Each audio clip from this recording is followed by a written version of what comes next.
Së pari dëshiroj të shpreh ngushëllime për këtë tragjedi të madhe e cila ndodhi në Koçan, e cila mori jetën e 10 të rinjve të pafajshëm dhe qindra të tjerë u lënduan. Sigurisht se dëshirojmë që të lënduarit të shërohen sa më shpejt, po gjithashtu dëshirojmë fuqi për familjet e atyre të cilët humbën jetën. Sot është një nga ditët më të vështira në Republikën e Maqedonisë së Veriut, në cilën ditë duheshte të gjithë të ishim bashkë në ndihmën dedikuar familjeve të atyre të cilët humbën fëmijët dhe të cilët i kërkonin fëmijët nëpër spitalet e shtetit dhe të cilët i identifikuan trupat e bijve dhe bijave të tyre. Duheshim të ishim të bashkuar edhe në aspekt të ndihmës që duheshte t'u ofrohet të lënduarve. Po për fat të keq, sot pam se njerëzillëku tek autoritetet më përgjegjëse në vend ka humbur. Sot në vend që të kishim solidaritet dhe të ishim të bashkuar, pam intriga politike në ditën kur kjo nuk guxonte të ndodhte.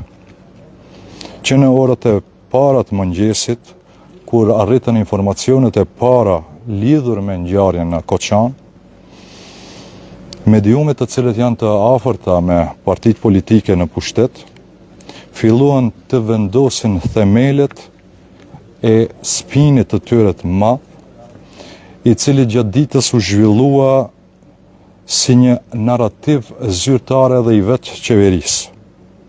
Që në orën 9 të mëngjesit, portali Plus Info e zhvillon teorinë se pas kësaj ngjarje qëndron ndonjë shqiptar i BDI-s.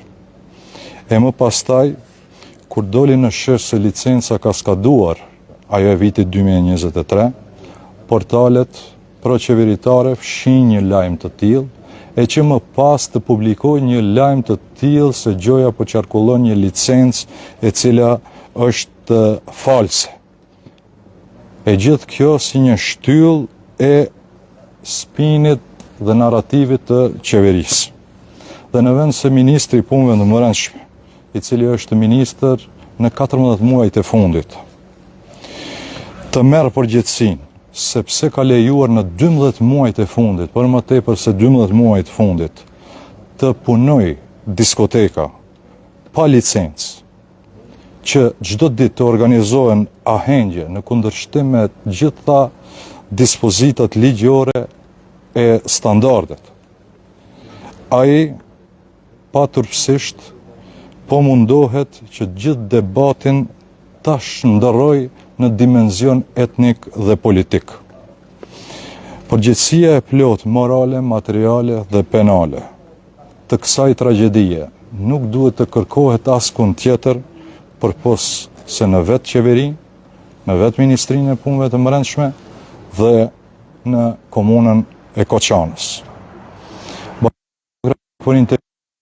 Në ndetë të gjithë atyre të cilë humbën jetën, kërkon transparencë e përgjegjësi.